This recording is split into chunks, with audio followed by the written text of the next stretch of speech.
Hello សួស្តី Hello សួស្តីអ្នកទាំងអស់គ្នាថ្ងៃហ្នឹងខ្ញុំនឹងធ្វើវាសួរពីចិត្តអ្នកដែលអ្នកទាំងអស់គ្នានឹកគិតសម្រាប់អ្នកមានសាញធាតុខ្យល់មុនហ្នឹងខ្ញុំធ្វើវីដេអូសម្រាប់អ្នកសាញធាតុទឹកហើយអញ្ចឹងខ្ញុំនឹងធ្វើវីដេអូសម្រាប់អ្នកសាញធាតុខ្យល់តើមានអ្នកចង់អ្នកដែលទាំងអស់គ្នានឹកគិតហ្នឹងតើគេមានអ្វីចង់ប្រាប់អ្នកអត់ចេញមកហើយខ្ញុំនឹកអ្នក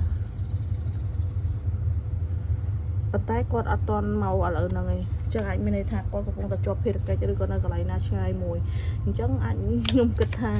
អ្នកដែលសាញធាតុទឹកហើយនិងអ្នកធាតុខ្យល់ដូចគ្នាតំណង long distance គាត់នៅឆ្ងាយប៉ុន្តែខាងនេះគាត់ខាងធាតុខ្យល់គាត់ប្រាប់ថាអ្នកដែលមានសាញធាតុខ្យល់ដៃគូគាត់ដែលអ្នកទាំងអស់គ្នានឹកគិតហ្នឹង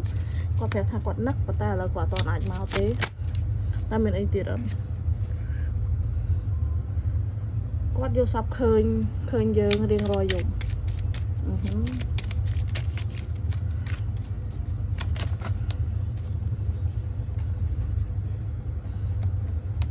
យើងគឺជាកម្មសិទ្ធិរបស់គាត់ជារៀងរហូត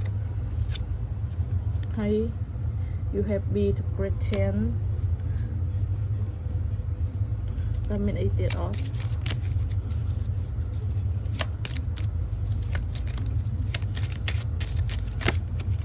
ចេញមកទៀត What the point at all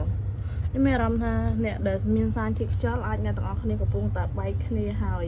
ជាតំណងមួយដែលបែកគ្នាព្រោះដោយសារអីចេញ What is the point of it all តើវាជាចំណុចអ្វីដែលនេះចឹងវាសុំមិញឈប់មួយទៀតយ៉ាខ្ញុំខំមើលនៅក្រោមទៅប៉ុណ្ណឹងលើ I wish you were next to meចាំមានអារម្មណ៍ថាអ្នកទាំងអស់គ្នាបានបែកគ្នាហើយក្នុងតំណងមួយដែលបែកគ្នាហើយប៉ុន្តែអ្នកទាំងអស់គ្នានឹកគិតហ្នឹងគេកំពុងតែនឹកគិតដល់អ្នកទាំងអស់គ្នារៀងចម្លែកជាងសាញធាតុទឹកមុនហ្នឹងអ្នកធាតុខ្យល់តំណងអ្នកទាំងអស់គ្នាអាចផ្សះផ្សាវិញបានអត់ឬក៏មិនអត់ព្រោះដោយសារខ្យល់អាចនឹងពេលបក់ទៅហើយរៀងឆ្ងាយពិបាកក្នុងការត្រឡប់មកវិញណាតែអាចនឹងមានខ្យល់ត្រឡប់មកវិញដូចគ្នាតើមានអីចង់ប្រាប់ដល់អ្នកធាតុខ្យល់ទៀតអត់សំទោសវាធ្លាក់ច្រើនតិចចឹងខ្ញុំដាក់ចូលវិញ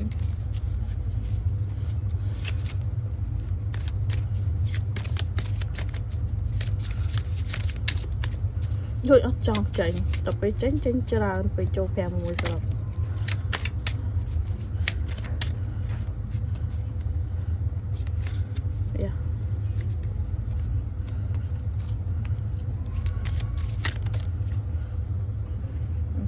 ចេញហើយអ្នកទាំងអស់គ្នាមានការខ្វែងគំនិតគ្នាមានការគិតប្រឆេះពីគ្នាខ្ញុំអាចនឹងមើលឃើញថាអ្នកទាំងអស់គ្នាមួយគិតថាអ្នកនោះចេះមួយគិតថាអ្នកនោះចុះអញ្ចឹងទៅធ្វើឲ្យអ្នកទាំងអស់គ្នាអ្នកទាំងអស់គ្នាបែកបាក់អញ្ចឹងអ្នកទាំងអស់គ្នាគួរតែគិតឡើងវិញថាតើអ្នកទាំងយើងគួរតែផ្សះផ្សាបែបណាជួនកាលយើងអាចគិតខុសលើគេមានហេតុផលផ្សេងមួយទៀតចឹងអញ្ចឹងអ្នកដែលមានសាញធាតុខ្យល់បើសិនជាមានឱកាសយើងអាចសម្រួលគ្នាហើយយើងនិយាយមួយគ្នាវិញឡើងវិញទៅ